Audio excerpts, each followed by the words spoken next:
1971 to 1974.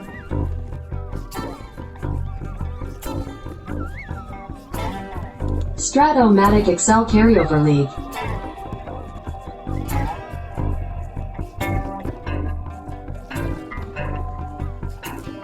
Brought to you by the Shrimp Trawler.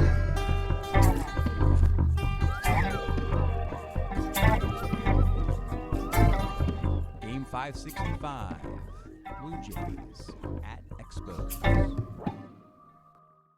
Welcome back, baseball fans. 1971-74 Carryover League.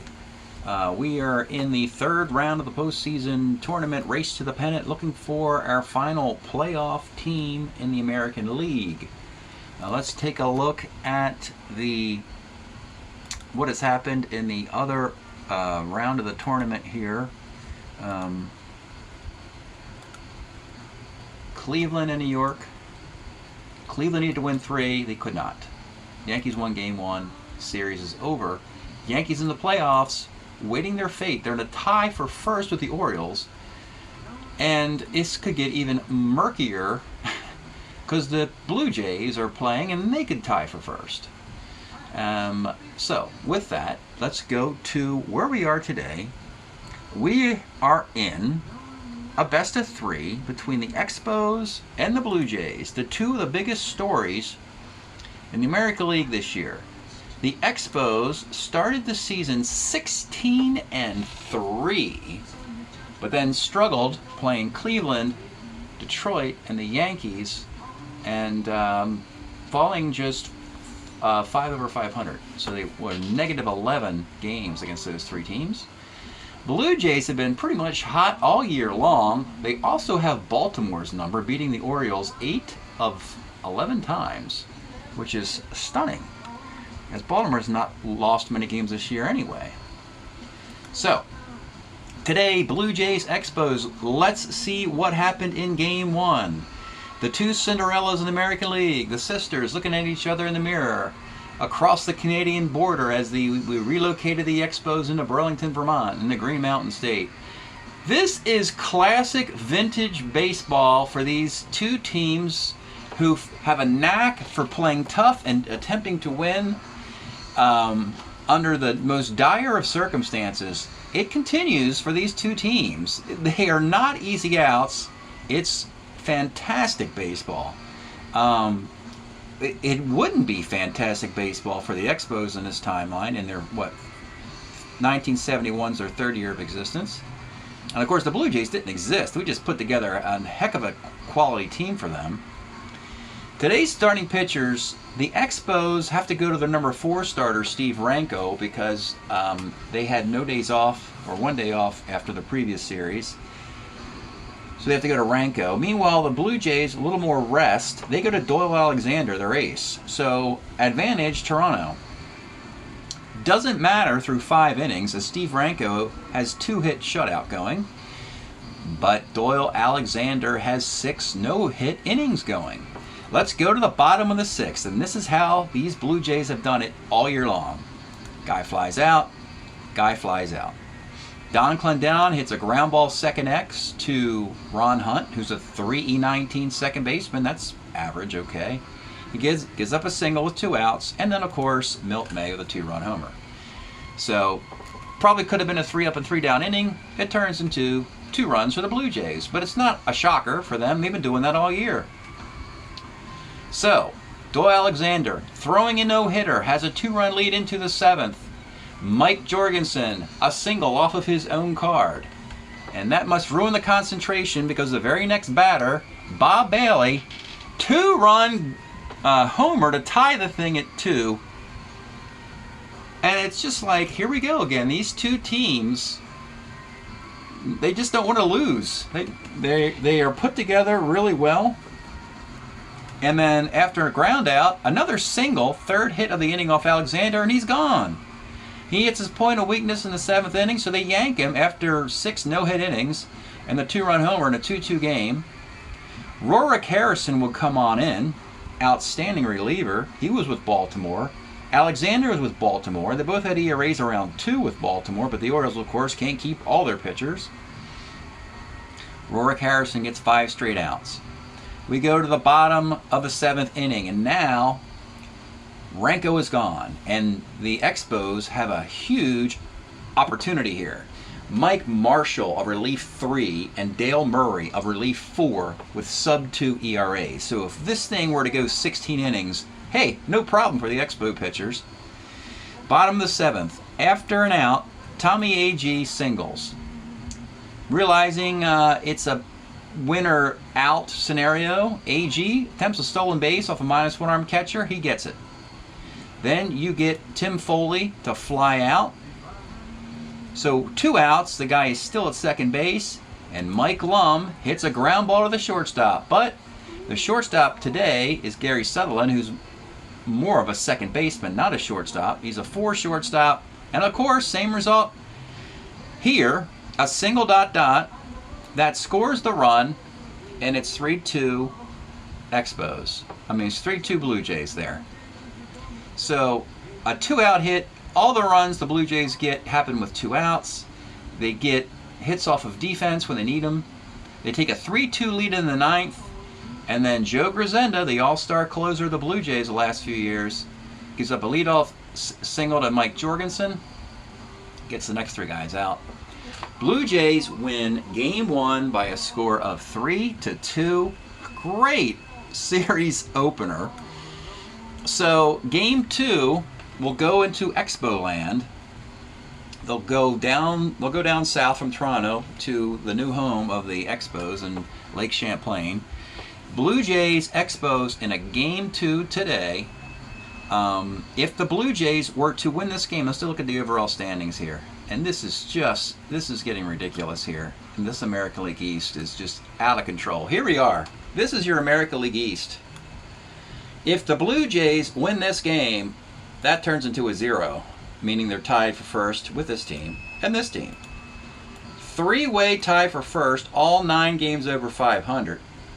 These guys are 12 over. Their Tigers are number 1, and then the A's unfortunately have no path to number 2 now. They're only 8 over 500. White Sox have clinched the 4 division with a 4 over 500. So there will be some sort of calculus done to distinguish how do you separate the 2, 5, and 6 seeds if the Blue Jays win this game. Now, one thing we do know is if the Blue Jays lose this game, they can't win the division because the best they could do is 8 over 500 if they win Game 3. So it's if the Blue Jays lose 2, they're out. If they win this one, they are in a tiebreaker for the division. If they lose this one and win Game 3, they are a wild card number 6. And the Expos need to win both games, this one and Game 3 back in Toronto, to be wild card number 6. Today's starting pitchers. Boy, these teams are a lot of fun to play. They really are. Clyde Wright for the Blue Jays, acquired in the offseason. They sent Splittorff to Kansas City for Wright. 16 wins, a 2.99 ERA, 277 innings in 1971. And the Expos are going to counter with their lefty flamethrower, Baylor Moore. His one outstanding year in 72, 3.47 ERA in 148 innings, 161 strikeouts in 148 innings needs to be mentioned here. He's sort of like the lefty Nolan Ryan. And then he had arm problems and came back later in the decade to pitch for, guess who? The Toronto Blue Jays, of course. So, fun Game 2 on tap between 2 teams who play fun baseball. Blue Jays Expos, Game 2, leading off, Carl Taylor. 2-3, pops to third. Tim Foley, 37 base hit. Mike Lum, 2-8, triple, 1-18 double. It is a triple. And the Blue Jays strike first. 1-0. Milt May, 48 is a K. Big strikeout there with a runner at third. And Tommy A.G., 57 is a K. A.G. bats 5th in the middle lineup for power against lefties. Leads off against righties. The Expos, they've juggled their lineup against a hard-throwing lefty Clyde Wright, who's very good at getting lefties out. They put veteran Ron Fairley in the leadoff spot in an elimination game to get a veteran player there. He was batting 6th all year. They decided to experiment here, put him in the 1 spot for a potential elimination game, and move Ron Hunt into more of a power spot. So that's what the Expos have done as they go from facing the righty Alexander to the lefty Clyde Wright. So leading off for the Expos, Ron Fairley. 3-7. Let's take a look at the card. This is why he's there, folks. Drew a lot of walks in 73, 86 of them, and 413 at-bats and a 298 average. These Expos are very patient at the plate. They draw a lot of walks, and they get their first. Now Kenny Singleton batting second. 58 pops to third. Mike Jorgensen, 53, left X. Out in left field today is Ivan Morel, a 2-8 left fielder. And that's a fly ball 7. And with 2 outs, it's Bob Bailey. 56 pops to short. We go to the second inning. Jim Brazil, 52, left X. Left fielder Singleton is a 4.85 and left. He makes the catch on his E rating. Ivan Morel, 110 is a single. Dan Monzon, 2-6, single 1 to 19, is a single. Here come the Blue Jays again. 2 runners on, 1 out for Hal Lanier. 1-2, and there's a Lomax. Timely double play. So a line out to third base, catches the guy off of second too far. It's a 5-4 double play. And the inning's over. Tough break for the Blue Jays there. Bottom of 2. Here is Ron Hunt. 57 is a base hit. Rusty Staub. 1-9 for Rusty is a single to right field. Hunt, 12th runner, will not take on the -1 arm. 2 on here for the pose against Rich McKinney. Rich McKinney, 57, is a base hit into center field. Hunt will not take on AG's arm. AG's got a -3 arm. They'll leave him loaded with nobody out. Big rally here with a 1-0 lead, and this being early in the game. The Blue Jays will play the infield back. They want a double play. They'll concede a run here. It'll be John Bacabella. 52 is center C. So now with 1 out, you could change your strategy and bring the infield up, but they're not going to do it. They're going to keep it back for Ted Martinez. 55, and he gets the sac fly to left field anyway. So now you got first and second with 2 outs. Back up top to Ron Fairley. 55 center C. 1-1 tie. Typical. One team scores, other team counter punches. Carl Taylor, 69 Ks. Tim Foley, 2-5, pops to second.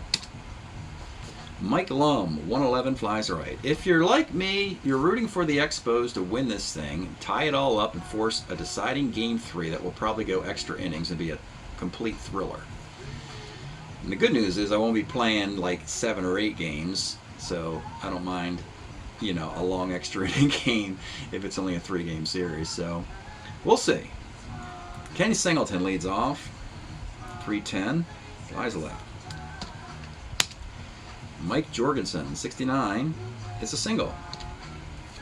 Bob Bailey, 2-4, it's a 6-4-3 double play. We go to the 4th.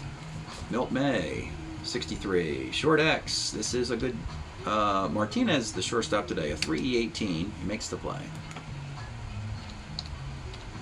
They could have used Martinez in Game 1 defensively, as that was the pivotal play. Tommy A.G., 210 is a single. A Steeler, you got -1 arm Bacabella. He'll stay put for now. Jim Brazil, 65 is a K. And A.G., the wily veteran, is going to try a stolen base with 2 outs. He rolls the 1. We get a T rating. The T rating is 11. We get that as well. So, smart move, A.G. Steals second. Ball sails into center field. He's at third base with 2 outs. And the batter will be Ivan Morel. 43 Center X, now you got to get a defensive play out of, oh, geez, Rich McKinney's playing center today. They got the good defensive outfielder on the bench. He's a 4 center fielder. He's a 4E16 center fielder. And it's a single dot dot. Just like that, Blue Jays take a lead. They find your defense, folks. Incredible. They found Ron Hunt. They found Gary Sutherland. They found Rich McKinney. All with 2 outs, all to score runs. This is what Toronto's been doing. It's nothing new. All season long, they do this. The great teams like the Pirates, the Reds, even the Oakland A's have struggled. Not the Blue Jays. All year long, the best clutch-hitting 2-out team in baseball. It's staggering the amount of fortune they've played with. Dan Monson, 5'11", pitcher X, Baylor Moore. E29 pitcher, need a play here out of Baylor. He's a 2, E29. He gets the out on the high E rating. So it's a 2-1 game. It's counterpunch here. 2-1. Now the Expos, it's their turn to come back in this. Ron Hunt. 1-2. Grounds the third. Rusty Staub. 43. Pitcher X, Clyde Wright. He's an E10. He makes the play. And here's Rich McKinney, the guy who made that defensive lapse. 1-8, let's take a look at him. Rich McKinney, so has no real position to play as a utility player. And to get into the lineup as a right-handed bat with power, they had to put him in the center with Boots Day, the lefty on the bench with Clyde Wright, really difficult pitcher for lefties. McKinney in center field. It was a chai sock in 71 with a 271 average. 1-8 is triple on a 4, single the rest. He gets the base hit. 2 outs now. John Bacabella. 6'11", Clyde Wright. Short X. This is Tim Foley, who actually was an Expo in this timeline. Now he's a Blue Jay. He makes the play. Foley would play for the Mets, the Expos. Won a World Series ring for the Pirates. Play for the Angels. In the 5th we go. It's Hal Lanier. 37, bounce to third. Carl Taylor, 67, it's a K.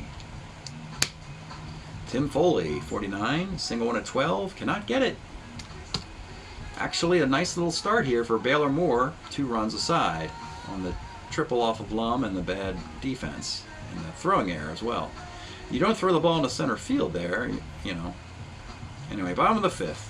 Let's pause a moment for station identification. This is the Shrimp Trawler video channel. Este es el canal de videos de camaroneros. Bottom of the 5th. For the Expos, down 2-1. It'll be Ted Martinez leading off. 48, flies right. Back up top to Ron Fairley. Walked his first time up. 2-12, pitcher. And Ken Singleton. 2-6 for Singleton. Let's take a look at his card of 1973. 302. 23 homers. 123 walks. Why are you trading this guy to Baltimore? What are you doing, Montreal? This is one of the reasons why this team didn't do a lot. They let Rusty Staub go. They let Kenny Singleton go. And this Expo team has held on to him for now, at least. Singleton and Staub aren't going anywhere. Joined by Jorgensen's best season. Now you start to understand why the Expos have won so much this year. Kenny Singleton, 2-6, triple one single is a base hit. And a big moment here with 2 outs, Tyron at first for Mike Jorgensen. 3-11 is a hit by the pitch. 2 on, 2 outs for the dangerous Bob Bailey. 69 off of Clyde Wright is triple 1-5. He won't get the triple. He'll get the single dot dot to tie the game. And here we are again, folks. Like I said, these 2 squads got another tie game. They fight scratch and claw to compete. Ron Hunt with the lead run at third. 68, they're getting to Clyde Wright suddenly. Double 1-5, single dot dot to Pose, take the lead. 3-2. Staub's a lefty, so Wright will continue against him, and then we'll see what happens. Rusty Staub, 57 is a K against the lefty. It's a hit against the righty. So Clyde Wright manages to survive the 5th. Got on the ropes there, put the gloves up, did a little rope-a-dope, and survives. 3-2 Expos into the 6th. Can we help Baylor more with a little more defense? Because that seems to be the one way the Blue Jays have scored runs against them. And the answer is yeah. We can get that center fielder who cost them moments ago. We can put, let's put Boots Day. We'll put him in Ron Fairley's spot. Good on him a DH. And McKinney will swing away at DH next time up. So now we got a center fielder to help. We can also get Gary Sutherland as a better second baseman in for Ron Hunt. But I'm going to leave Hunt in for now. 3-2 game in the 6th inning. Baylor Moore looking to strike out some Blue Jays. Here we go. Mike Lum had the big triple earlier. 56 is a K. Milt May. 411. This is third X. Third baseman is Mr. Bob Bailey. Can't improve that defense, though. He's a 4-19. And he makes the play, though, in his fielding ring of 4. Big break there for the Expos. Getting some home cooking here. And Tommy A.G. 1-5 is a walk. Dare he try his 3rd consecutive stolen base? Yes, he's going to do it. This time he's gunned down, finally, by a Expo catcher. And they got good arms. Bacabella and Bateman, both -1. They finally get a caught stealing. Bottom of the 6th, 3-2 game. Clyde Wright. The bottom of the Expo lineup is not particularly good, so Wright will continue. Rich McKinney, 2-8, flies to center. Here is John Bacabella, who threw out that runner. 56, lines to short. And the shortstop, Ted Martinez, 58, pops to third. We go to the 7th inning. Baylor Moore's breaking inning. They're going to hang with this cat as long as they can. They do have Marshall and Murray available, and those guys can go long if this goes extra innings. So the Expos have plenty of pitching available to help Baylor Moore here. You don't want the kid to lose, but yeah, well, here we go. Jim Brazil will lead off in the 7th. 37, bounces the first. Yvonne Morel, 59. Homer, 1-3, fly ball the rest, and it is the rest. So finally, Toronto, they missed the miracle. They forgot the script. Homer 1-3, fly ball the rest in a 1-run game. You're supposed to get that one, right? That 15% chance. And they did not. Maybe the worm is turned. So with 2 outs, it's Dan Monson. 38, another strikeout, and Baylor Moore has delivered today for the Pose. 7 innings in the books. He has struck out 1, 2, 3, 4, 5, 6, 7 men in 7 innings. Stretch time here at Lake Champlain. We are enjoying this psychedelic dirges from 68 to 74 in the timeline. Some crazy psychedelia from a lot of one-hit wonders. This is really cool. If you're into this sort of thing, there's a lot of strange named bands here you've never heard of. And it's pretty cool. Top Drawer, D.R. Hooker, Ellison. Let's throw this one down, this Strawberry Rain. This is a really cool tune here. In the bottom of the 7th we go. Trying to get more runs are the Blue Jays, are the Expos. It's almost like it's hard to tell these teams apart. They're so good, all 20 players on each team. It'll be Boots Day in the leadoff spot now, the new center fielder. 38, flies to right. Kenny Singleton. 5'11", right X. Right fielder Mike Lum's a 2E10. Makes the catch. And Mike Jorgensen. 45, rolls to second base. Clyde Wright's a starter 8, so he will continue. We go to the 8th inning. Baylor Moore will face Hallinier. Got nothing, 3 straight righties for Baylor Moore, but Hallinier is the first.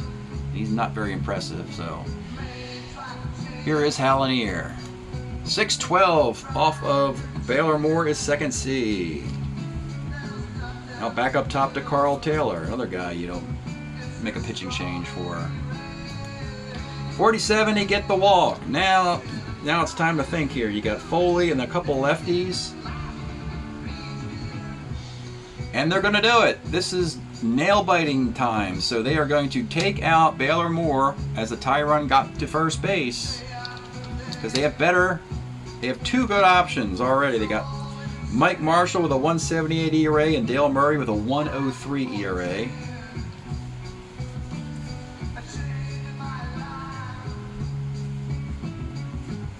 And we're just going to go Dale Murray here. I'm not going to fart around with this one. They need to win this game. We're going to go right to Dale Murray, the best reliever in this sport. And this is why the Expos are where they are, because they got the 74 Mike Jorgensen season and the 74 Dale Murray season with a 1.03 ERA in 70 innings, no homers on his card. He was their all-star. And he comes on in the 8th, looking to get a 5-out save with a runner at first. Tim Foley, you might want to think about, you can't hit and run with Carl Taylor. He doesn't have any speed.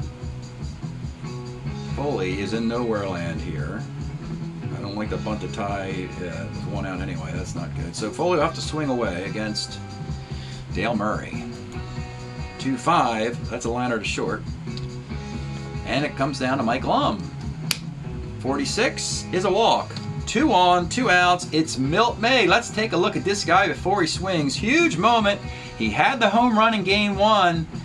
This is a very interesting May card. 71 Pirate, 278, 126 at-bats. Was there along with backing up Sanguine in Pittsburgh. Got a World Series ring. Normally, you don't see the symmetry. They would put all the power against righties and make him get out against lefties, but they made it the same. They credited Milt May with a balance, even though he has 17% against lefties here, and they gave him the same kind of card both sides. That is very opportunistic for a Toronto team looking for players, and he has been a star for them. So Milt May with 2 on and 2 outs against Dale Murray. Here's the pitch. 1-3 is a pop to second base. And he gets out of the inning. Turn down the strawberry rain a little bit there for you now. Good stuff out of this comp. All right, it stays 3-2. Bottom of the 8th, Clyde Wright. Toronto's got wiggle room. They can see their dreams of winning the American League East fade with 3 outs to go, but the target is still making the playoffs, which they can do in a game 3. So they don't need to worry about making wholesale changes. Clyde Wright's had a pretty good game, 1 bad inning. Rusty Staub's coming up 3rd in this inning, and they want Wright to pitch to him. So it will be Bob Bailey leading off in the bottom of the 8th. 1-9, triple 1-3 is a base hit. Same against lefties and righties. And now Ron Hunt. 37 is a hit by the pitch, and this is the batter you want to get out, Rusty Staub. Now, interesting moment here. Rusty Staub's a beat bunter. Clyde Wright's, both teams are thinking, is it time to hook Clyde Wright? And Rusty Staub is, let's take a look at Staub against lefties here. Much better against righties. 19 homers and 71 with a 311 average. But runs are hard to come by, and a great bunter against a pitcher who's tough against lefties, with nothing but right-handers on the behind him. Do you actually bunt here to increase your chance of getting a 2-run lead in a potential elimination game, or do you just let Staub swing away against Clyde Wright? And the answer is, I got to let the guy swing away. I can't do a bunt here. And frankly, Clyde Wright is also good against righties and lefties, so it's not like a huge advantage to bunt here or disadvantage to swing here. So Rusty's going to swing away with 1st and 2nd and nobody out. 68! Now here we go. It's that part of the Clyde Wright card. I got to flash it up here for you folks. So yeah, this is Clyde Wright like we showed you at the beginning of this. Tough against lefties, good against righties. He rolls the 6-8 chance. This is a right-handed batter, gets the RBI hit. Left-handed batter, single 1 of 15. But when we look up, Staub gets the break, gets the 13 single. So the bases are now loaded, and that breaks Clyde Wright, breaks his heart as well. He will have to leave All not for naught for Clyde Wright and the Blue Jays. They still have a path if this does not work out well. So with the bases loaded and all righties coming up, they're going to go to Elias Sosa to see if they can get out of this mess. He was 10-4 with the Giants in '73 with a 3.28 ERA and 170 innings. Elias Sosa comes on in the 8th inning. And he will face number 7 hitter Rich McKinney or a pinch hitter. And frankly, McKinney does okay against righties. He's actually a little bit better, so he will bat. Rich McKinney, the DH, will swing away. They have John Bateman and Gary Sutherland on the bench. Sutherland's okay as well, but the infield will come up. Bases loaded, nobody out. They just don't want a 2-run lead or more. They're going to try their best to get this out here. Rich McKinney, infield up. 6'11" off Sosa's card is first X. This is Brazil at first base today. He's a 4E4. Good luck with that. He's a 4E4. And they get the force out at the plate. So big out there for McKinney. With the infield up, they get the 3-2 guy out at the plate. Now you got Bacabella. Bases remain loaded with as the guys moved up. Hunt at third, Staub at second, now McKinney at first. Bacabella, infield still up. Here's the pitch. 46 off of Sosa is a strikeout. And with 2 outs, can he complete the magic act? It's Ted Martinez, the shortstop. 46, same thing, a strikeout. Big inning here for Sosa. Bases loaded, nobody out. Gets the force out at the plate and 2 strikeouts. Buckle up, everybody. Another classic game between these two teams. Game 1, Toronto won 3-2. Well, here we are again. The Expos leading 3-2 in the 9th. They got their all-star closer in there. They're going to, the Expos, they're going to bring in one more guy, Gary Sutherland, to take over at second base as a 2 defensive player. He'll go into McKinney's spot. And Hunt will be DH at this point. Into the 9th we go. A 3-2 game. Dale Murray. He's a relief 4, so he'll pitch for a while if these guys tie it up. May made the final out, so you have Tommy Agee, Jim Brazil, Yvonne Morel in the 9th inning of a 3-2 game. Leading off, it's Tommy Agee. 64 off of Murray, third X, and that is the weak link. And frankly, they just don't have a guy better than a 4E19. That's what Bob Bailey's defense is, 4E19. Third base, 4. You got to plug in the E rating though. It's an error on Bob Bailey. That's just heartbreaking. All right, now you have Jim Brazil. Have to take a look at this guy's card before he swings, folks. Jim Brazil, 72 Atlanta Brave, 5 homers as a pinch hitter and 85 at-bats at 247. Gets to be a full-time corner infielder and DH for the Blue Jays. Big moment here, 1, 5, or 6 will give the Blue Jays the lead. And here's the pitch to Jim Brazil. 2-6. This one's tight. It's single, 1-9. He rolls a 15 and gets out. Now you have Yvonne Morel or a pinch hitter. On your bench, you have lefties, Bill Voss, Darrell Chaney,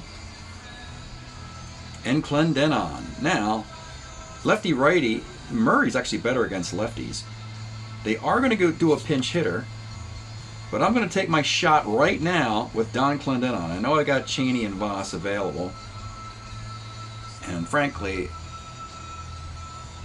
yeah, I'm going to take my shot with the most home runs I can get. This is Don Clendenon, the regular first baseman. Let's take a look at him.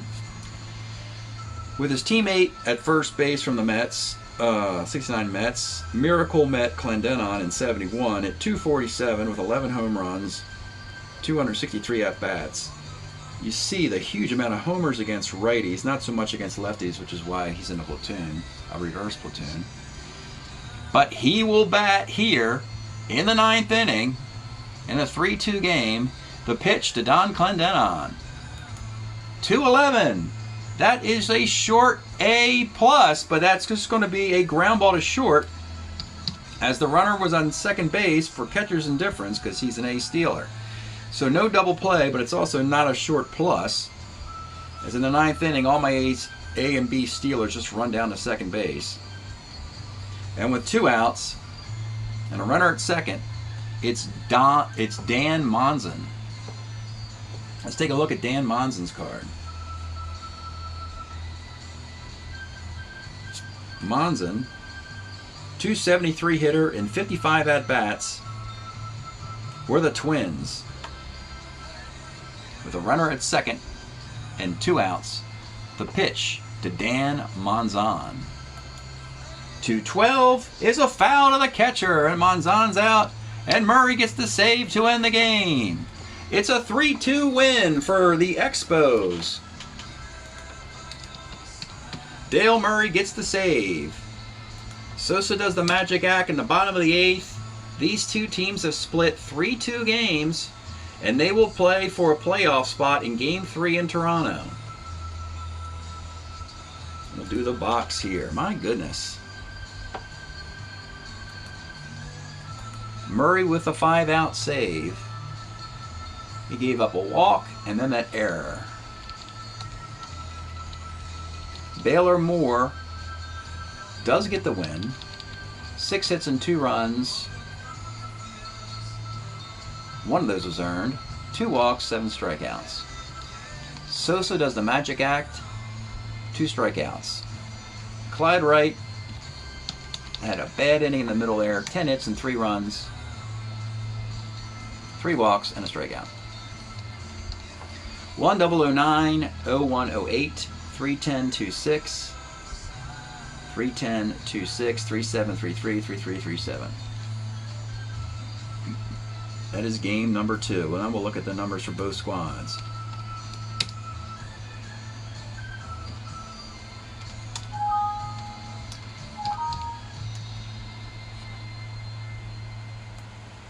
Just really, I mean, every Expo and Toronto game series this year has been fascinating to watch these teams outplay traditional major league teams that had success in this timeline. And by that I mean the Cincinnati Reds, the Pittsburgh Pirates, the New York Mets, the LA Dodgers. I mean, they've got better cards, understandably. All those teams have that, plus Hall of Famers and All-Stars. They just didn't play very well this year. They were in slumps. Plus the Boston Red Sox. You got to put them in that category. And then you have the Expo and Blue Jay stories being told. Here they are right here. So we're back to a 1-game winner-take-all for going to the playoffs. Let's start with the Expos since they won that game you just saw. 258, 401 ERA. Dale Murray, 7 saves. No particular starting pitcher really stands out. 8 home runs for Rusty Staub and 34 RBI. He's the guy who went to the All-Star game. 48 for 158. That's a 304 average for the Big Orange, for the Grand Orange. And for Toronto, very similar numbers. 255, better pitching, 346 ERA. Probably would give the Blue Jays a slight advantage when it comes to pitching and defense. Expos have a slight advantage in offense. But we saw the defensive lapses by the Expos almost blow this thing up. Carl Morton is 7-1 for the Blue Jays as their number 3 starter. He's not even going to pitch. Or he might be pitching Game 3. Yeah, Carl Morton will pitch Game 3 with his gaudy 7-1 record. He will face the ace of the Expos, Bill Stoneman, who's 6-4. Other Blue Jays to note: AG, 6 homer and 24 RBIs. Though his batting average isn't particularly good. He's 37 for 154. AG's only hitting 240. And Clendenon has a ton of homers as well. He's got 7 homers and 22 RBIs. He's 28 for 106. 264. So it's not like they're statistically tearing it up. They're just getting these timely hits. Matter of fact, the Blue Jays, check this out. They have 161 runs scored and 157 runs given up. They're just +4, yet they're 7 over 500. That is incredible fortune for the Blue Jays. Well, take a look at the overall standings at this present time. The Blue Jays can no longer win the division, which means that the Orioles and Yankees finish in a tie. We'll have to look at the tiebreaker at the end of the video to see who gets the East between these two squads. The Blue Jays are currently sitting at 6, but it is up to the Expos to take it away from them. If the Expos win this game, they'll be 23-17. The Blue Jays will also be 23-17, but the tiebreaker is Game 3. So that'll give the Expos the 6th and final playoff spot. Wow, what a great series between these two teams. I got one more game to play. We'll give you those results at the end of this video. Thanks for checking this out, and we'll see you soon with the final playoff field. Well, baseball fans, this is the game that you just watched. The Expos win at home 3-2, tying the series a game apiece, both 3-2 victories. Everything is dead even, runs scored. Magical series. Are we going to have a classic Game 3? You're darn tootin' we will. Back in Toronto for Game 3. Another fantastic affair here, folks. These teams did not disappoint, and one of them is going to have to end their season. The Expos, Bill Stoneman gets to start against Carl Morton, who was 7-1. And this is all about just the teams getting into those situations all year long and figuring it out. So, bottom of the first inning, after 2 outs, here come the Blue Jays when they're most dangerous. Mike Lum doubles, Don Clendenon, 2-run blast, 2-0. Immediately responding, the Expos. A single by Bob Bailey. The all-star Rusty Staub doubles, and then you get a Boots Day RBI single with nobody out. They play it back, and you get a double play that scores the runner from third to tie it at 2. All right, back to all tied up in everything, every category. Runs scored and games won and so forth. So bottom of that inning, you get a single, an error by the shortstop Sutherland, who again is playing out of position, and Toronto exploits it. RBI single by who else? Tommy A.G. Clutch hitting. The Met players have the RBIs in this game. 4th inning, we get the middle of this lineup again. Bob Bailey single, a Boots Day single with 2 outs, RBI single Gary Sutherland making up for the error. We're tied at 3-3 again, folks. This is incredible, these two teams. And then the middle innings, 6 up and 6 down for each guy. 8th inning is where it all impacts. After an out, Tommy A.G. walks. Doesn't steal a base. They decide to go for a hit and run here. And when they do, they get the ground out. So you have a runner at second with 2 outs, and it is Mike Lum, the all-star player who went to the Toronto Blue Jays with a .330 batting average. He gets a single dot on his card, and that's how they get the 4th run. After a couple more walks, leaving them loaded, Mike Marshall does indeed get the final out to limit the damage. Bases loaded, 2 outs, he gets the final out. It stays 4-3. So with a lead reclaimed, Morton exits, and now they're asking Joe Grisenda, the all-star closer, for a 2 full inning save. They want to get them all 6 outs. This is your guy. Beat me, eliminate me, or I advance. We're going to live and die with Grisenda here in the 8th and 9th innings. The single was off of Morton. Then he was pulled for Grisenda. He gets fairly to fly out. He strikes out Kenny Singleton. But then here come the Expos with 2 outs trying to get something going. Mike Jorgensen walks. Bob Bailey walks. Bases loaded, 2 outs. Who else? Rusty Staub. Off of the Grisenda card on 4-7. Single, 1-5. He would roll a 6 on that particular at-bat, which is astonishing, to line out and not tie the game. Mike Marshall scoreless 8th, but in the 9th inning, Grisenda with a 1-run lead. And this is where the Expos finally do not have an answer. As Boots Day strikes out, they go to 2 pinch hitters for Sutherland and Bateman, because, again, the overall weakness of the Expos was the bottom half of this lineup. And it seems like in a chess game, in a chess match, every move mattered.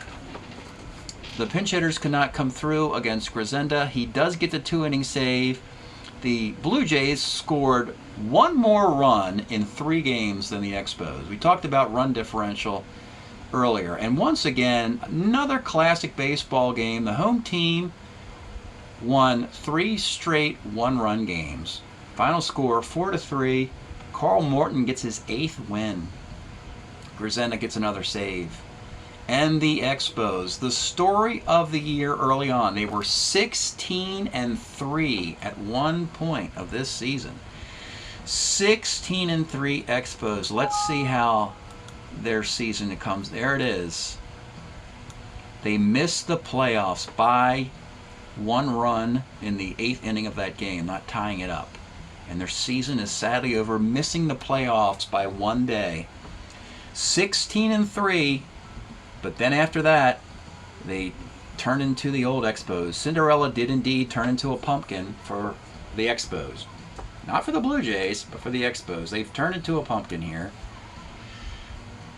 That's 6-15 finish. They lost 4 out of 6 to the Indians. They lost 6 out of 7 to the Tigers. They lost 3 out of 5 to the Yankees. And they lost 2 out of 3 to the Blue Jays. All those teams were good. There's the Tigers. There's the Indians just beneath them. And of course, there's the Blue Jays and the Yankees. So they played much better competition, and it just didn't work out for the Expos. They could not finish the deal. And that's a shame. It's a great story. It really is a great story. And again, they got some really great players, but we're in an era where they're probably going to lose them. So that's kind of a heartbreaking finish for the Expos. But to every dark cloud's a silver lining. It means that their Canadian neighbor gets to go to the playoffs. The Toronto Blue Jays, one of 2 expansion teams. Let's peek over here from in the National League. This entire division is all expansion teams, so somebody gets to go. And that was by design. With 8 expansion teams, I was wanting a strategy where at least one gets to go. One of the 8 goes to the playoffs. And in this unique season, the Blue Jays are a 2nd expansion team to go to the playoffs. We have the American League set up. We've also figured out the American League East, and it comes back to the Yankees and Orioles. Earlier in this season, played a best of 7. They were tied 6 games, 3 apiece. I'm telling you, this is razor thin, just like the series you just saw. Game 7 of a best of 7 between Yankees and Orioles. 2-1. Dave McNally beats Mel Stottlemyre in this game. Buford and Bunbury with solo shots, beating a sac fly by Bobby Mercer. 2-1. That gives the Orioles the head-to-head tiebreaker, as we go back here, head-to-head tiebreaker with the Yankees, and also percentage points as a bonus. So it is the Orioles. They do get the bye, the number 2 seed. The Tigers, the number 1 seed. They will get a bye. Wild card round. It is the number 4 White Sox will host the number 5 New York Yankees. Yankees-White Sox. And talk about be careful what you wish for. The fictional Toronto Blue Jays get to play the Dynasty Oakland A's in must-see TV. Boy, you're talking about an Oakland A team we've chided for underachieving all year because they've been playing these cupcakes. Well, folks, the A's recently played well, beating the White Sox 4 straight, so maybe the tide has turned here, and maybe the A's will just obliterate the Blue Jays. But boy, I think there's going to be some people out in the audience. Look at the records. They're identical. The hardened Blue Jays playing Baltimore, New York, Boston. They played the Tigers. They played the Expos. The hardened Blue Jays, they know how to win these tough games. With a 24-16 record, they're going to be playing the 24-16 Oakland A's. In one of the most I'm really curious to see what happens with Toronto and Oakland. So that's it. Break up your Blue Jays. They're in the playoffs. They beat the Expos 2 out of 3. Thanks for checking this out, and we'll see you next time.